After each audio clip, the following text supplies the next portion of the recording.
Joining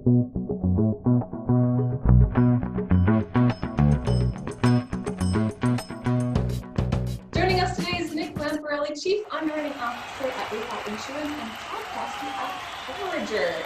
So welcome, Nick. How are you doing? Hey, Amber, it's awesome to be here. So where are you and how are you? How's your quarantine going? I am in Naples, Florida. Just moved here. We moved right in the teeth of the pandemic. So yeah, it's been quite an adventure the last 3 weeks trying to get here in Florida. So you've had a lot of change in the last month. So Yeah. What is one thing you've learned in the last month? In the insurance sphere, you may have seen these cartoons or these polls, like what did it take to make the big digital transformation? You know, push from CEO, push from CTO, pandemic, right? Like it's Yeah. it's finally happening, Amber. Like we're finally Yeah. now seeing the big digital transformation because all of these CEOs and CTOs from a lot of these big major legacy companies now have cover to be able to execute on it, you know? So, and I think what another thing that we've learned is that business interruption is actually a very big deal. Oh yeah. I mean, talk about a hot topic. Well, hopefully some positive takeaways that we can try to use this pandemic to find some good in it. And I think you touched on one of them, which is really expediting innovation. And that's something that I hope we all take with us and continue to have that spirit of pushing faster and farther than we thought we could, because we've seen that we can do it as an industry when we need to. So keeping that going. And are there any other opportunities you see on the horizon? I do, and I think it's just a carryover from what we just described, which is I've been really diving into the captive insurance world because when it comes to business interruption, that is a portion of property insurance that a lot of insurers didn't want to touch anyways. You know, so they were very reluctant to provide coverage and capacity for business interruption. And I think you're going to see a really big pullback with really nailing down exclusion wording on pandemics and other things. I think the business interruption for like other coverages, fire, wind, that's going to get dragged out and into the open and perhaps also be part of that excluded, the coverage that is business interruption, because it's complex. Mm-hmm. And I don't think the property casualty world ever felt comfortable offering it. It just they did it for competitive reasons. I think you're going to start seeing that clawed back, and I think there's going to be a big push because of this pandemic in the boardrooms from the risk management teams that we have to take care of this ourselves.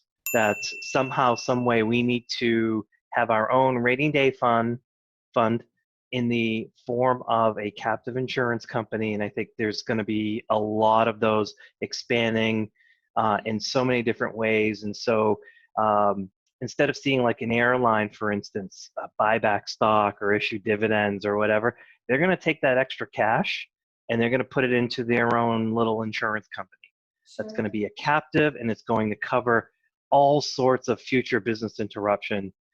Yeah, that's a great point. I think, of all the business continuity plans, when you're drafting those, interviewing those, it always seems like an extreme measure, right? Like, oh, sure, if all of our call centers shut down overnight, what would we do?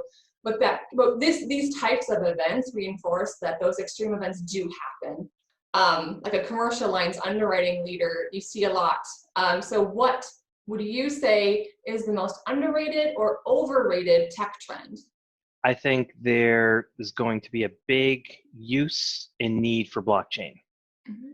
Our ability to communicate what is covered, when it's covered, who can get access or who can see if that's covered, who can we add as additional insureds, that all has to be buttoned up.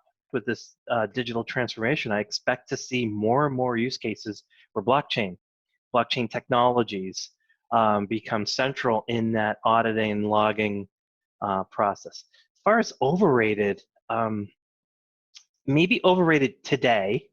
I don't think overrated in general or over time.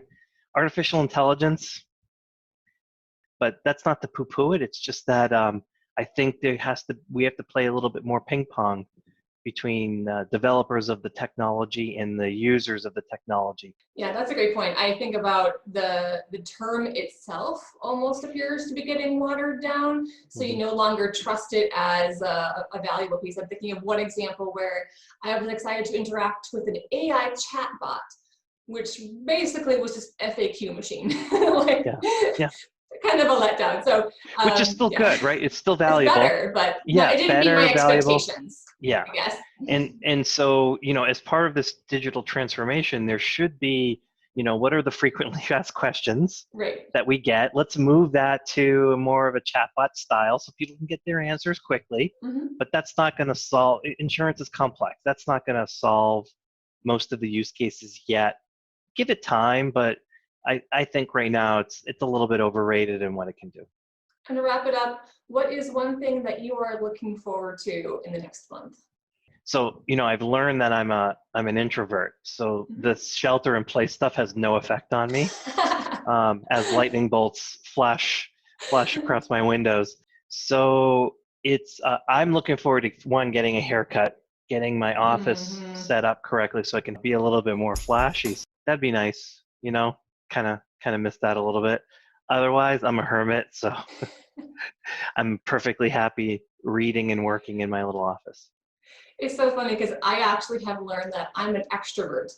I realize I'm like a shy extrovert, but I get energy from being around people. So I'm like, although these video chats help a lot, I'm definitely into like the webinars and the video chat coffees and virtual happy hours and all those things.